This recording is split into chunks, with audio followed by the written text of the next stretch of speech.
নমস্কার বন্ধুরা, আজকে আমি চলে আসলাম আমসত্ত্বর রেসিপি নিয়ে। আর এই আমসত্ত্বটা আজকে আমি একদম বাড়ির যে গাছের ছোট আমগুলো হয় সেগুলো দিয়ে করে দেখাবো। বাড়ির এই গাছের ছোট আম কিন্তু প্রত্যেক দিন অনেক পড়ে যায়, সেগুলোকে আমরা অযথা কিন্তু নষ্ট করি কিংবা ফেলে দিই। তাই এখন থেকে সেগুলোকে আর ফেলে না দিয়ে এইভাবে বিভিন্ন রকম জিনিস বানিয়ে নিন। তা আজকে আমি ভাবলাম যে যদি বড় আমের আমসত্ত্ব হয় তাহলে ছোট আমগুলোর কেন আমসত্ত্ব হবে না, তাহলে আমি একটু ট্রাই করে দেখি। তাই আমি এই আমসত্ত্ব রেসিপিটা আজকে ট্রাই করলাম। আর ভিডিওটা ভালো লাগলে শুরুতে একটা লাইক দিয়ে দেখার অনুরোধ রইল। আমগুলোকে আমি ছুলে ধুয়ে নিয়েছি, আর এদিকে গ্যাসটা অন করে একটা প্যান বসিয়ে দিয়েছি। সেই ধুয়ে না আমগুলো জলসহ আমি এখন প্যানের মধ্যে দিয়ে দিলাম। দিয়ে তারপর এখানে আমি দিয়ে দেব হাফ চামচ লবণ। লবণ দেওয়ার পর একটু নেড়ে নেব, আর নেড়ে নিয়ে তারপর আমি 10 মিনিটের জন্য ঢাকা দিয়ে দেব। আর 10 মিনিটে কিন্তু সুন্দরভাবে আমগুলো আমার সেদ্ধ হয়ে যাবে। 10 মিনিট হয়ে গেলে ঢাকাটাকে তুলে নেব। দেখতেই পাচ্ছেন কত সুন্দর সেদ্ধ হয়েছে। এখন একটু নেড়ে চেড়ে নেব আর গ্যাসের ফ্লেমটাকে বন্ধ করে দেব। বন্ধ করে দিয়ে আমি যে হাতাটা নিয়েছি, ফুটো হাতাটা, সেটাকে দিয়ে এইভাবে আমি ম্যাশ করে নেব। আপনাদের কাছে যদি ম্যাশার থাকে তাহলে সেই ম্যাশার দিয়ে আপনারা ম্যাশ করে নিতে পারেন, কিংবা অন্য কোনো কিছু দিয়েও ভালো করে ম্যাশ করে নেওয়া যায়। তা আমি এই হাতাটা দিয়েই ম্যাশ করে নিলাম সুন্দরভাবে।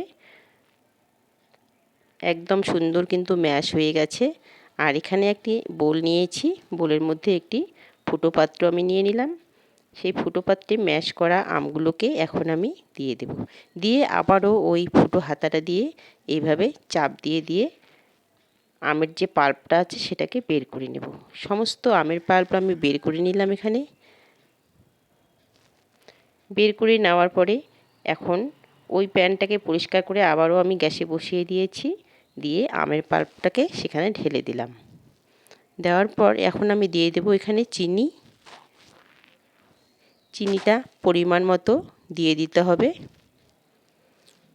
কারণ আমসত্ত্ব একটু টক ঝাল মিষ্টি হয়।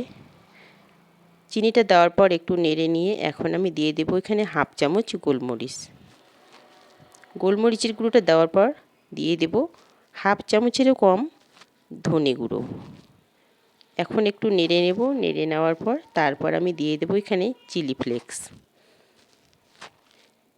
চিলি ফ্লেক্স দেওয়ার পর এভাবে কয়েক সেকেন্ড ফুটিয়ে নেব। ফুটিয়ে নেওয়ার পর এবার আমি দিয়ে দেবো এখানে সবুজ রঙের যে ফ্রুট কালারটা আছে সেটা, সামান্য একটু ফ্রুট কালার দিয়ে দিলাম।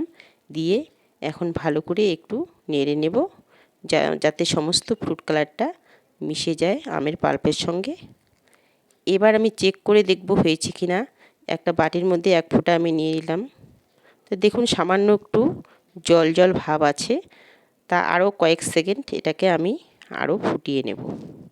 এইভাবে নেড়ে চেড়ে কয়েক সেকেন্ড ফুটিয়ে নেওয়ার পর তারপর আমি গ্যাসের ফ্লেমটাকে বন্ধ করে দেব। তাতে যেটুকু জল আছে সেটুকু শুকিয়ে যাবে। দেখতে পাচ্ছেন ঘনত্বটা। এখন আমি গ্যাসের ফ্লেমটাকে বন্ধ করে দিয়েছি। আর এখানে একটি স্টিলের আমি থালা নিয়েছি, থালার মধ্যে সর্ষের তেল একদম ভালো করে মেখে নিয়েছি। এবার আমসত্ত্ব যে পাল্পটা সেটা আমি ওই থালার মধ্যে ঢেলে দিলাম। ঢেলে দিয়ে এভাবে চারিদিকটা ছড়িয়ে দেব। আমি যে পরিমাণে আম নিয়েছিলাম তাতে একটা থালার মধ্যে আমার হয়ে গেল।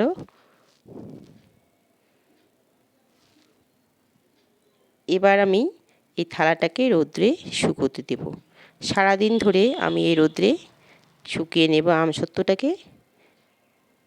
আমসত্ত্ব কিন্তু একদম শুকিয়ে গেছে ভালো করে।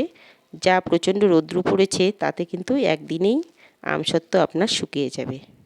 এবার শুকিয়ে নিয়ে ঘরে এনে তারপর আমি একটি ছুরি দিয়ে সাইডগুলোকে হালকা করে তুলে নেব।